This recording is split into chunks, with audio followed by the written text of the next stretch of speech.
Sama-sama tayong magiging karakli.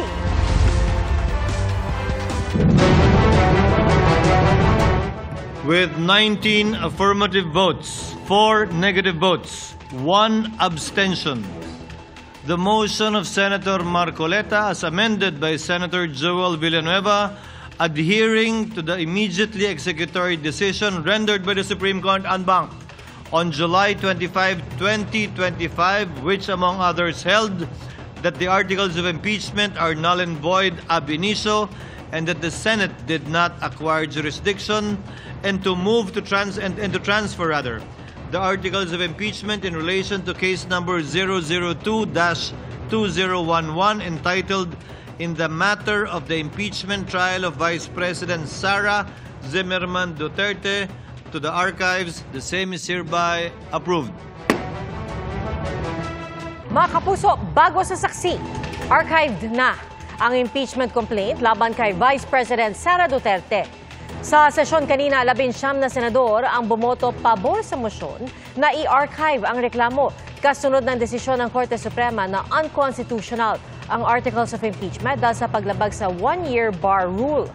Pero ang sabi ng ilang senador, maaaring mabuhay muli ang reklamo kung kakatigan ng Korte Suprema ang motion for reconsideration ng Kamara. Ang iba pang detalye, ihatid namin maya-maya. Bago magbotohan sa motion para i-archive ang reklamo, mainit ang talakayan ng mga senador ukol sa desisyon ng Korte Suprema. Saksi, si Raffy Tima. Sa 24 na senador, 5 lang ang bumoto pabor sa motion ni Senate Minority Leader Tito Soto na wag munang magdesisyon ng mga senador na i-archive ang articles of impeachment laban kay Vice President Sara Duterte. 11 mang hindi pabor kaya natuloy ang botohan sa kung anong gagawing aksyon sa impeachment complaint. Sa pagsisimula ng sesyon kanina, nagmosyon sa Senador Rodante Marcoleta na i-dismiss na ang impeachment complaint laban sa bise. Mr. President, I respectfully move that the impeachment complaint be dismissed. Inilatag niya ang mga ginawang hakbang ng Kamara na hindi umano naaayon sa sarili nilang impeachment rules. Ang impeachment complaint po ay parang sinaing na niluto ng House of Representatives. Hilaw po eh. Kayo po nagsimula ng mali. Hindi naman po sinasabi ng Korte Suprema na kailanman ay huwag kayong mag-impeach, huwag na kayong mag-file. Ayusin nyo lang po eh. Yun lamang po ang gustong mangyari dito. Ayusin nyo. You want to impeach the Vice President, do it in the right way. Nagsalita na raw ang Korte Suprema na walang jurisdiksyon ng Senado kaya dapat nang i-dismiss ang impeachment complaint laban sa bise. Pero giit ni Minority Floor Leader Tito Soto, hilaw yung complaint. Hilaw din yung decision. Punto ni Soto, naghain na ng motion for reconsideration ng Kamara at pinagkokomento pa ng Korte Suprema ang kampo ng bise. Panukala ni Soto, We shall wait for the resolution of the MR. Please, let us allow and give chance to the Supreme Court to rectify its decision, which contains clear and blatant errors. For their sake and for the sake of future proceedings, let us not dismiss forthwith. And in that light, considering the motion of the gentleman to motion to dismiss, I move to table the motion to dismiss. A motion to table is a higher precedence than a motion to dismiss. Sinuportahan ni na Senador Ping Lacson at Senador Risa Ontiveros ang panukalang ito ni Soto. How do we deal with the pending motion? I refer to the motion to dismiss. Shall we even take it up or deal with it? Kasi wala po sa rules natin. Paano wala tayo pong guidelines? Kasi wala po sa rules natin yung motion to dismiss. We should exercise extraordinary prudence in this matter of transcendental importance. I agree and I continue to respect the Supreme Court. Hindi po magbabago iyan. But Mr. President, hindi naman po ibig sabihin ng respeto ay pananahimik. Sabi ni Senador Marcoleta, unanimous ang desisyon ng Korte Suprema kaya tingin niya ay mahirap na raw itong magbago. There's always a first time. Hindi lang po tulad nung sinabi ni Minority Leader na there's always a first time, it has happened before. In fact, the Supreme Court has reversed a unanimous decision in a lot of instances before. Tingin naman ng Senate President Chis Escudero, baka mas mainam na i-archive na lamang ang reklamo sa halip na i-dismiss. It is the position of the chair, subject to the wisdom of the plenary, Your Honor, that given the Supreme Court decision that the Senate never acquired jurisdiction over it, that the proceedings and the articles of impeachment were null and void ab initio. Indeed, there might not even be anything to dismiss, and the procedure would be more properly to archive, similar to what we have done in the past, so that these proceedings will still be made part of the Senate's records. Pumayag si Marcoleta na amyenda ng motion at ilagay na lang ito sa archive. Sa ganitong paraan ay masusunod pa rin daw ang desisyon ng Supreme Court, pero magigit pa rin ng Senado ang kapangyarihan nito. Disyembre noong nakaraang taon, 3 impeachment complaint ang inihain ng iba't ibang grupo laban kay Vice President Sara Duterte. Pero ang inaprubahan ng Kamara at inendorso ng 215 kongresista noong February 5 ang ika-4 na reklamo na trinansmit o ipinadala sa Senado bago mag-recess ang Kongreso. Pero pagdating ng July 25, idineklara ng Korte Suprema na unconstitutional ang ika-4 na reklamo. Labag daw kasi ito sa 1-year bar rule dahil isang impeachment complaint lang ang pwedeng ihain laban sa isang impeachable officer sa loob ng 1 taon. Ayon po sa Korte, itinuring na terminated o dismissed ang naunang 3 impeachment complaint na mag-adjourn ang Kamara. At dahil dyan, walang bagong impeachment complaint na pwedeng ma-initiate bago ang February 6, 2026.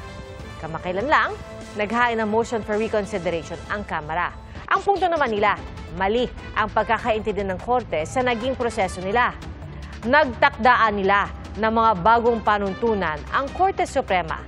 Nilinaw ng House Speaker na nai-transmit sa Senado muna ang ika-4 na impeachment complaint bago i-archive ang naunang 3 reklamo.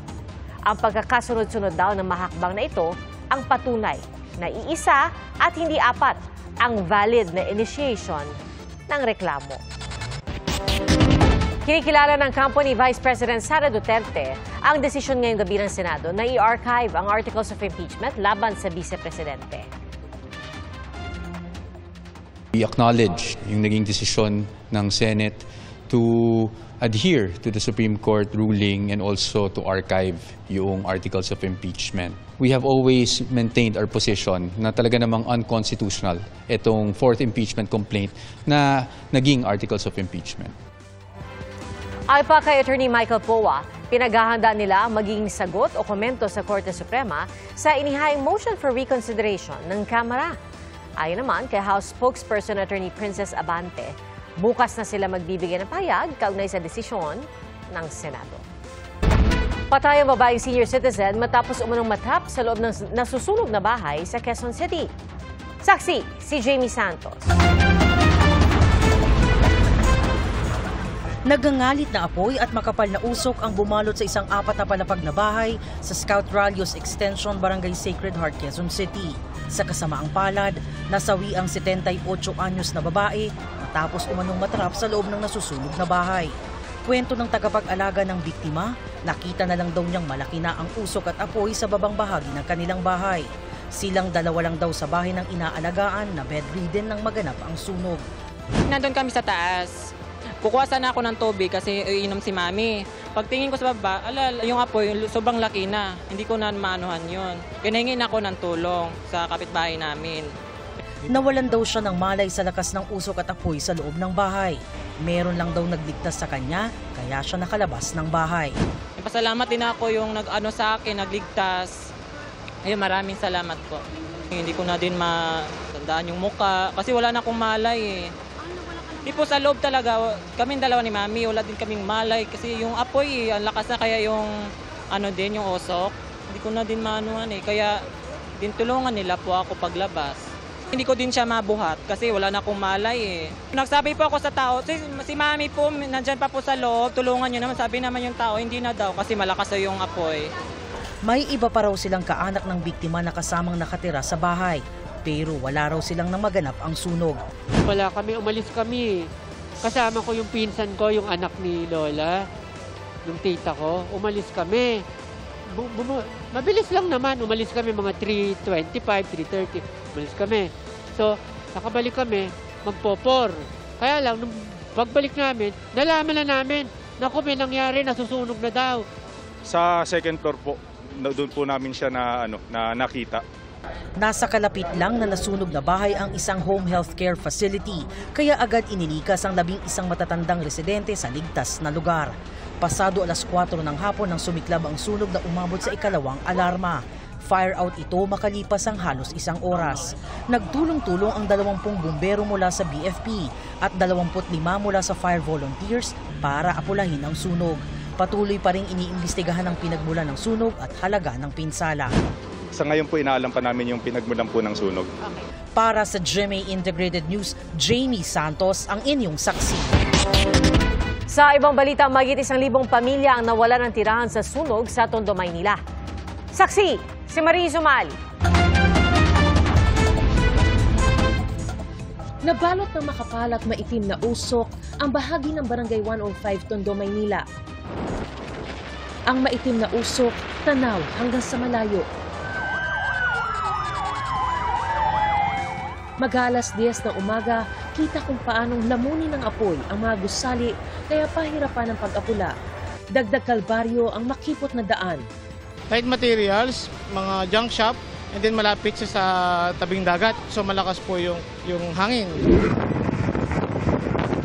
Tumulong din sa pagsalok ng tubig ang isang chopper para mas mabilis na maapula ang sunog na umabot sa Task Force Charlie. Ibig sabihin, nasa 35 fire truck ang kailangan rumisponde. Mag-6 na oras na po. Pero fire under control pa rin. Ibig sabihin, hindi pa rin tuluyang naapula ang apoy. Makikita namang abalang-abala ang mga residente dito sa aking likuran sa pangolekta ng mga kalakal na pwede raw nilang pagkakitaan. Sa gitna ng pagsasalba ng mga residente ng kanilang mga gamit, bumuhos naman ang malakas na ulan. Narinig ko na may sumabog. Kaya tumakbo na kami palabas. Kaya siguro ng mga kalan nga nagsabugan sa likod namin. Kasama sa inilikas ang kanilang mga alaga. Lumabas na rin po kami, tapos sinano po namin yung mga alaga ko pong aso tsaka mga pusa. Ilang residente ang sugatan, gayon din ang 2 bombero. Matapakan ko yung inodoro, yung wasak. Oh, malaki, biyak. Lalim mo. Pasado alas 4 ng hapon nang magdeklara ng fire out.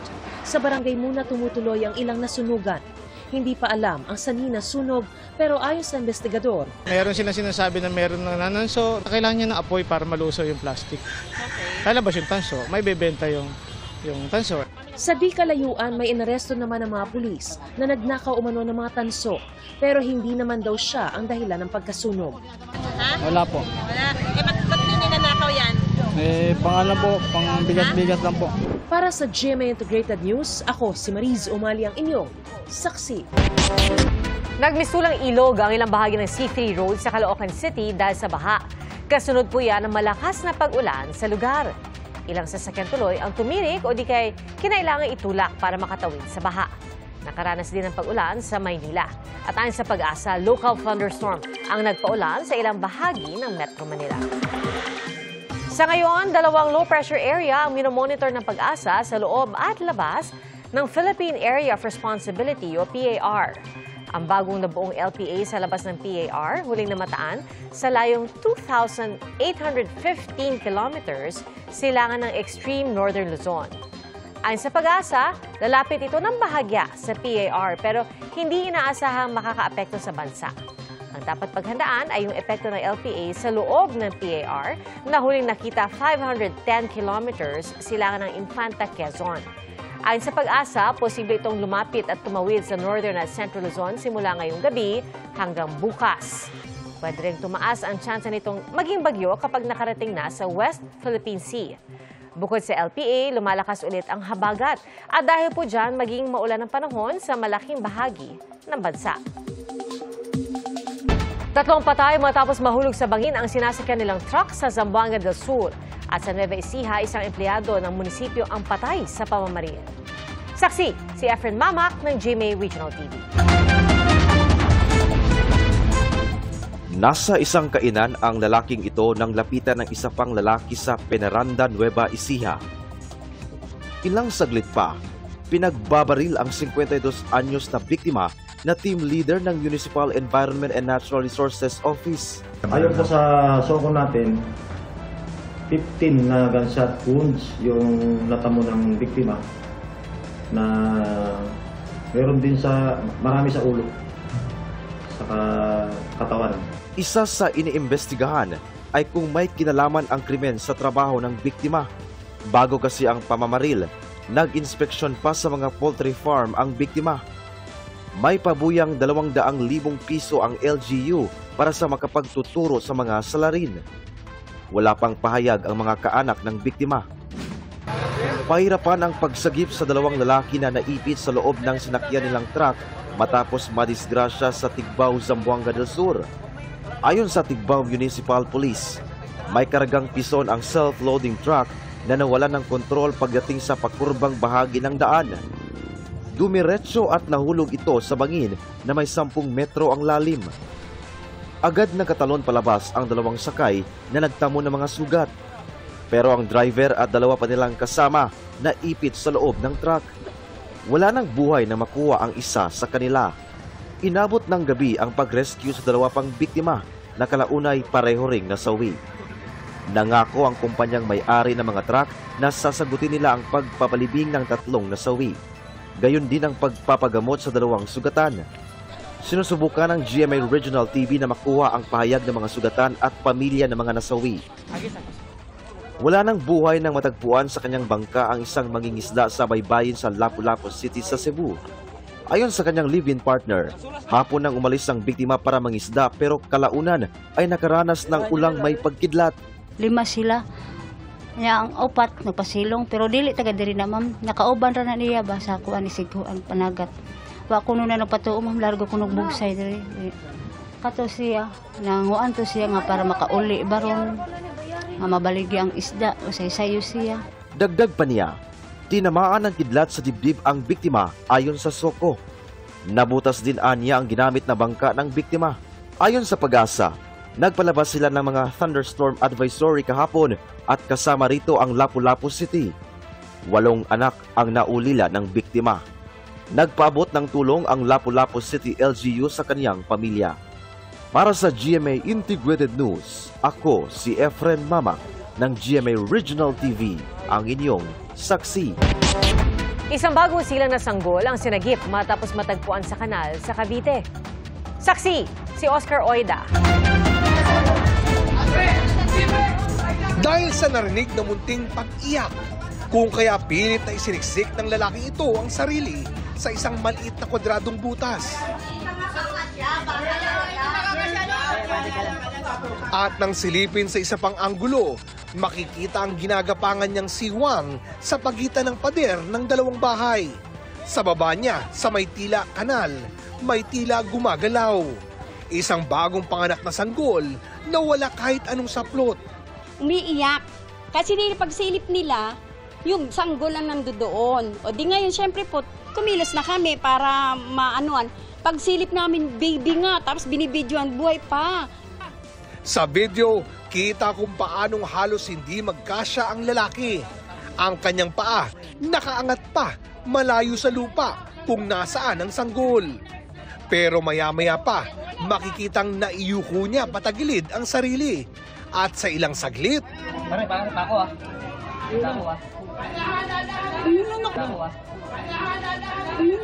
inangat ang kanyang braso. Bit-bit na ng isang kamay ang kaawa-awang sanggol.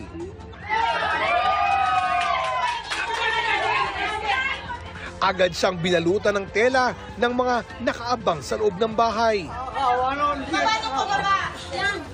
Ang mga tagpo na nangyari nitong Lunes, mabilis na kumalat sa iba't ibang social media post. Kanina, nakilala ko ang kumuha sa baby na si Kent. Di raw niya alam kung paano niya napagkasya ang katawan sa butas ng exhaust fan. Nang pagbaba ko po doon, medyo dumistansya lang po ako ng konti doon sa sanggol para di ko nga po siya matapakan. Tapos, iginilit ko na lang po yung pinakakatawan ko para makuha ko lang po siya. Kumbaga gumanyan lang, nakaganyan lang po ako noon. Pati yung pag-abot kong ganyan, nakaganyan lang po ako noon. Pag-angat ko po ng yun, kinuha na po siya nung isa kong kasama na nag-aalalay na kunin yung sanggol. Di pa malinaw ang detalye sa kung paano napunta ang sanggol sa kanal. Pero ayon sa barangay, napag-alaman kalaunan na may minor de edad na nagsilang umano ng sanggol sa lugar. Bagay na kinumpirma naman sa amin ng pulisya. Bagamat di nagpa-interview sa harap ng kamera, sinabi sa amin ng kanilang BAUC officer na iniimbestigahan na nila ang pangyayari at kasalukuyan na umanong nasa maayos na kondisyon ang mag-ina. Inoobserbahan sa Tinukoy na ospital ang baby, habang nasa mga kaanak ang kanyang ina. Bibigyan namin ng intervention yung mag-ina, lalo na yung baby. Kung hindi pa siya kayang alagaan dahil minor de edad yung nanay, ay pwedeng i-take over ng social welfare. Kung may kapasidad ng magulang, i-guide namin yung pamilya sa tamang pagpapalaki doon sa baby at kung ano yung needs. Doon sa bata na nanganak, intervention for counseling, sa edukasyon niya kung kailangan ipagpatuloy ulit yung pag-aaral niya. Sinubukan namin kunan ng pahayag ang mga kaanak ng ina ng sanggol, pero tumanggi sila sa panayam. Di na namin babanggitin ang edad, pero pasok siya sa edad 15 pababa na ayon sa batas ay exempted sa pananagutang kriminal. Bagaman kailangang isailalim sa intervention program tulad ng counseling at rehabilitation. Para sa GMA Integrated News, ako si Oscar Oida, ang inyong saksi. Timbog ang isang sangkot umano sa illegal na pagbebenta ng armas sa Batangas. Nakuhaan siya ng mga hindi lisensyadong rifle, mga magazine at mga bala. Saksi, si June Veneracion. Takbo. Huli sa akto ang isang hinihinalang gun runner sa buy-bust operation ng PNP Criminal Investigation and Detection Group o CIDG sa Santo Tomas, Batangas. Nakatakas naman ang isang kasama ng suspect. 3 hindi lisensyadong rifle, mga magazine at kahon-kahong bala ang nakuha ng mga pulis. So ito yung mga kontrabando na nakuha ng tropa. Ito, ayan, pakita mo ng bala. Isang organized group ito. We're checking kung gaano ang extent ng kanilang operation. Isang informant ang nagbigay sa CIDG ng tip tungkol sa matagal ng operasyon ng gun running group. Isang buwan nagplano at naghanda ang mga pulis bago idilusad ang entrapment operation. Sa Batangas at iba pang kalapit na probinsya nag-ooperate ang gun running group. Bagong-bago pa ang mga nakuhang baril. Ang ibang parte ay may tatak ng USA. Sabi ng CIDG, iniimbestigahan ang anggulong gun smuggling. Usual clients yan. Number 1, siyempre yung mga aficionados. Pero ang kinatatakot nga namin, yung criminal groups yung mga gun for hire. Kasi siyempre, instrument of crime ito . Kailangan talaga masawata natin. Sinusubukan pa naming makuha ang palig ng suspect na nasampahan ng reklamong paglabag sa Comprehensive Firearms and Ammunition Regulation Act. Para sa GMA Integrated News, June Veneracion ang inyo, saksi. Patong-patong na problema ang idinulot umano ng lubak-lubak na kalsada sa ilang bahagi ng San Miguel, Bulacan. Ang mga lubak na ito kumitil pa umano ng buhay ng isang rider na nagulungan ng truck. Ang tugon ng lokal na pamahalaan sa pagsaksi ni Nico Wahe. Agad binawian ng buhay ang isang rider matapos mabangga at magulungan ng truck gabi noong July 30 sa Maharlika Highway na sakop ng Barangay Salangan, San Miguel, Bulacan. Ayon sa San Miguel Police, patungo umano sa gawin ng Nueva Ecija ang rider. Yung rider na yon ay nag-overtake siya. Siguro nagmamadali, kawalan siya ng balance. Yung direction ng outbalance niya ay papunta dun sa head ng trailer truck. So doon po siya unang tumama, then nagulungan po siya ng gulungan. Ang dahilan ng pagsemplang ng rider, ang lubak sa kalsada. Naaresto ang driver ng truck sa 13 Martires, Cavite matapos magkasan ng follow-up operation ng San Miguel Police. Tumangging humarap sa kamera ang suspect pero giit niya hindi siyang nakabangga. Alas 9 raw ng gabi nangyari ang insidente. Alas 3 pa lang daw ng hapon ay nakadaan na siya sa San Miguel papuntang Cavite. Ang mga lubak sa Maharlika Highway, matagal na raw na may merwisyo sa mga taga San Miguel. Malaki po yung perwisyo ng bako-bako na yun kasi po sa mga single na aksidente hindi po nakikita kasi lubak. Minsan nasesemplang po. Noong lubak-lubak ang karsada riyan, napakaraming bumabaligtad yan. Noon pa man daw ay lubak-lubak na sa lugar at pinalala pa na nagdaang mga bagyo at habagat nitong Hulyo. Pero ayon sa Bulacan 3rd District Engineering Office, sinimulan na nila itong ayusin noong Marso. Marso ngayong taon nang simulang i-repair ng Bulacan 3rd District Engineering Office itong kahabaan ng Maharlika Highway dito sa San Miguel, Bulacan. May habang 2.5 kilometers itong kalsadang ito na may mga lubak sa iba't ibang bahagi. Nagkakahalaga ito ng 120 million pesos. Pero dahil sa pagbaha at mga pag-uulan ay nade-delay ito at target nilang matapos itong repair ng September 2, 2025. Sa ilang lubak na naabutan pa namin gaya sa may tulay na ito, makikita ang pag-iwas hindi lang ng mga maliliit, kundi maging ng mga malalaking sasakyan gaya ng truck. Yun nga pong project natin na yan ay pang long term po yan. Pagka natapos po yan, kompleto po yan, pati po yung ating carriageway at ganyan din naman po yung shoulder, sasayos po yan, and with pavement marking. Nagsasagawa na rin daw sila ng repair sa iba pang kalsada sa San Miguel. Base sa sinuri na datos ng GMA Integrated News Research, hindi bababa sa 15 proyekto ng DPWH para sa preventive maintenance ng mga kalsada sa San Miguel ang nilaanan ng pondo sa ilalim ng 2025 General Appropriations Act. Aabot yan sa halos 1.5 billion pesos. Ayon naman kay Bulacan Governor Daniel Fernando, patuloy ang kanilang repair sa mga provincial road at municipal road. Pero kahit anong gawin daw nilang maintenance, paulit-ulit lang daw na masisira mga kalsada. Actually, talaga the long-term solution is matanggal na yung baha. Okay pa. Alam mo, kahit na anong gawa natin dito, kahit anong tibay natin dito, once na mababad yan, sigurado masisira. The long-term solution is flood control. Kaya nag-akda raw siya ng resolusyon kasama ang mga gobernador ng Bataan at Pampanga para magkaroon ng mega dike at dagdag ng mga dam bilang pagkontrol sa high tide. Hiningan na tayo ng PDC resolution ng national government kasi pinus namin talaga to na magawa ng feasibility study. At yun na nga nakikita namin yung solusyon dito, isa pa. At yung pagdadagdag ng mga dam upstream. Hiling naman ng mga taga-Bulacan, sana'y tuluyang matapos at maisaayos ng mga sirang kalsada sa kanilang probinsya. Yan ay bago pa may mawalan ulit ng buhay. Para sa GMA Integrated News, ako si Nico Ahe, ang inyong saksi. Sususpendihin ng 60 araw ang pag-aangkat ng bigas simula September 1. Utos po yan ni Pangulong Bongbong Marcos sa gitna ng state visit sa India. Saksi, si Salima Refran. Higit pa raw sa inaasahan ang nakamit ni Pangulong Bongbong Marcos sa ilang araw pa lang na state visit sa India.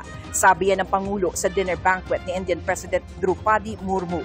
This has been one of my most productive and constructive visits that I have ever had. And I attribute this to the enduring closeness between the Philippines and India.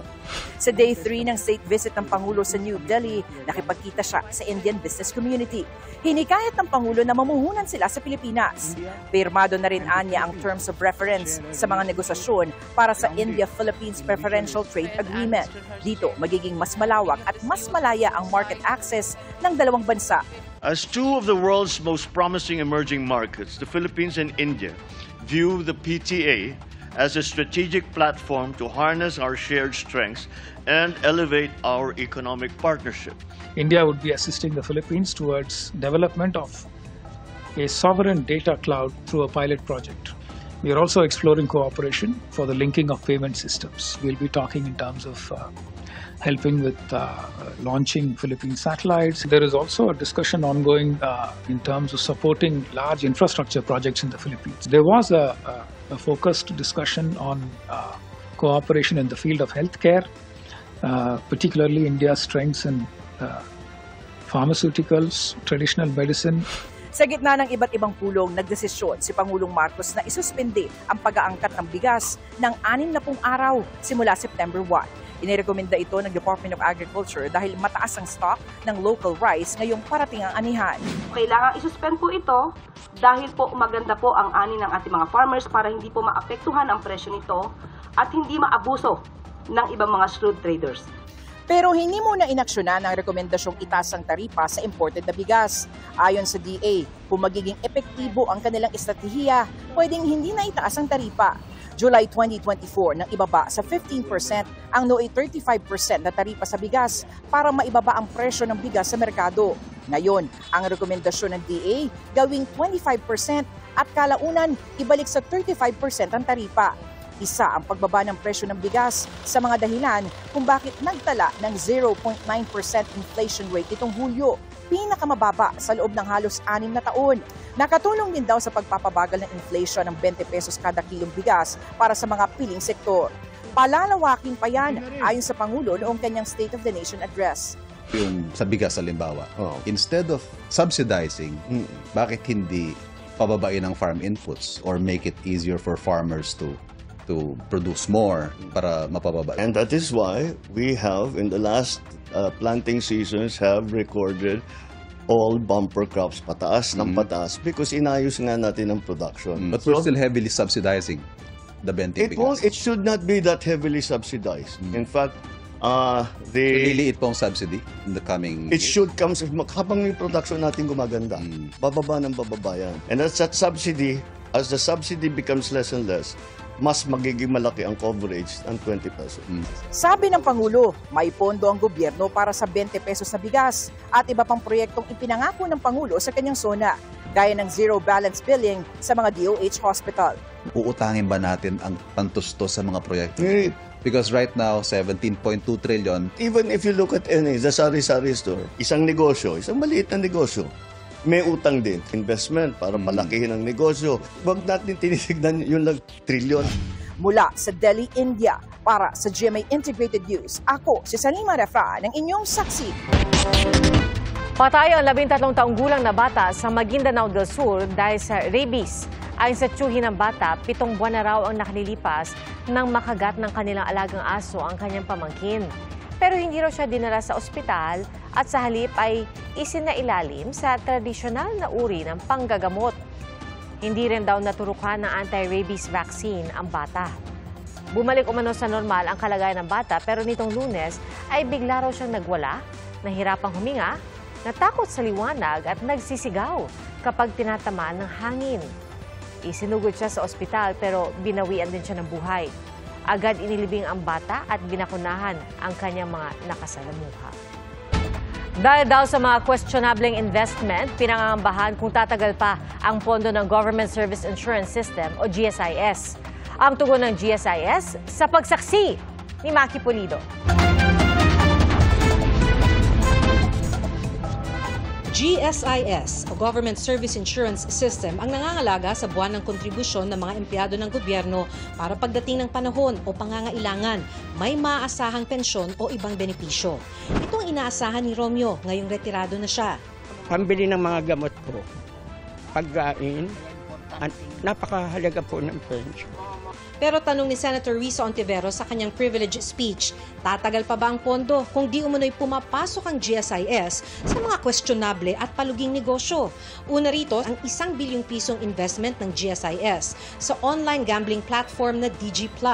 Habang may mga hakbang daw ang gobyerno laban sa online gambling, heto ang GSIS, pinondohan na lugi pa. Pinasok ito ng GSIS when DG Plus's shares were being offered at a peak of 65.30 pesos.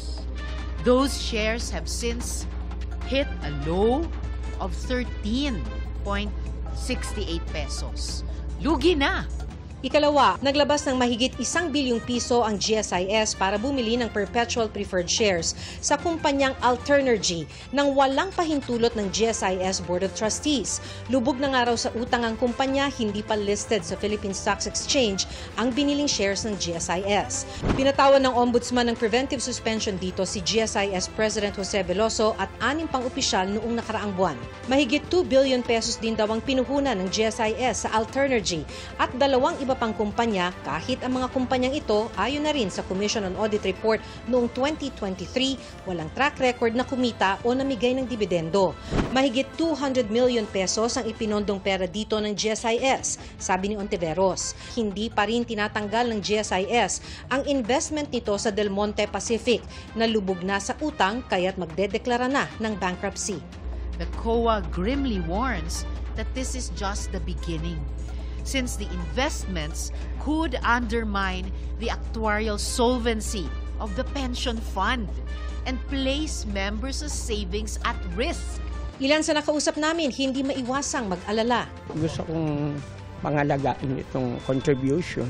Siyempre po, normal lang ako nag-aalala. Siyempre, kawawa naman po yung mga, yung mga member. Dahil baka po mamaya mawaldas lang po yung pera ng mga tao naguhulog ng pinaghirapan nila. Giit ng GSIS, makikipagtulungan sila sa mga oversight at regulatory body sa pagsuri ng investment nito sa DG Plus Interactive Corporation. Handa raw silang ipresenta ang mga dokumento at datos kaugnay nito. Tinitiyak daw nila sa mga miyembro at pensioner na nananatiling matatag ang GSIS. Sabi pa ng GSIS, as of June 2025, 1.88 trillion pesos ang kanilang total assets at may net operating income na higit 76 billion pesos, mas mataas ng 31% kumpara noong nakaraang taon. Sabi naman ng DG Plus, lehitimo ang transaksyon na isinagawa sa Philippine Stock Exchange. Sumunod daw ito sa rules ng market trade. Ayon naman sa Alternergy, isang renewable energy company, listed sa Philippine Stock Exchange ang perpetual preferred shares na binili ng GSIS. Kikita nga raw ang GSIS ng mahigit 800 million pesos mula sa investment na ito matapos ang 7 taon at ibabalik pa ang higit 1 bilyong pisong ipinuhunan ng GSIS. Hindi raw lubog sa utang ang kanilang kumpanya at may tiyak ng bibili ng kuryente mula sa itinatayo nilang wind at solar energy na inaasahang matatapos na sa susunod na taon. Every year, yung Alternergy ay magre-remit sa GSIS ng 118 million pesos. As a matter of fact, yung unang interest namin na binayaran sa GSIS was in December of 2024. Taon-taon, gagawin po namin yon. Para sa GMA Integrated News, ako si Maki Pulido, ang inyong saksi.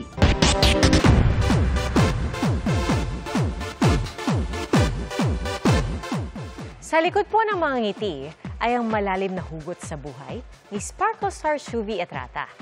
Ang kwento ng kanyang buhay mapapanood ngayong Sabado sa award-winning Kapuso Drama Anthology na Magpakailanman. Maraming sugat na mabubuksan ulit po. Pero at the same time, alam ko po na maraming nagbibigay po ito ng inspirasyon sa maraming tao. Dahil alam ko din po na hindi lang ako ang dumaranas nito. Si Shuvi mismo ang gaganap sa kanyang life story kaya extra special. At malaking hamon daw ito para sa kanya. Mga kapuso, salamat po sa inyong pagsaksi. Ako po si Pia Arcangel para sa mas malaking misyon at sa mas malawak na paglilingkod sa bayan. Mula po sa GMA Integrated News, ang News Authority ng Filipino. Hanggang bukas, sama-sama po tayong magiging saksi! Mga kapuso, maging una sa saksi. Mag-subscribe sa GMA Integrated News sa YouTube para sa iba't ibang balita.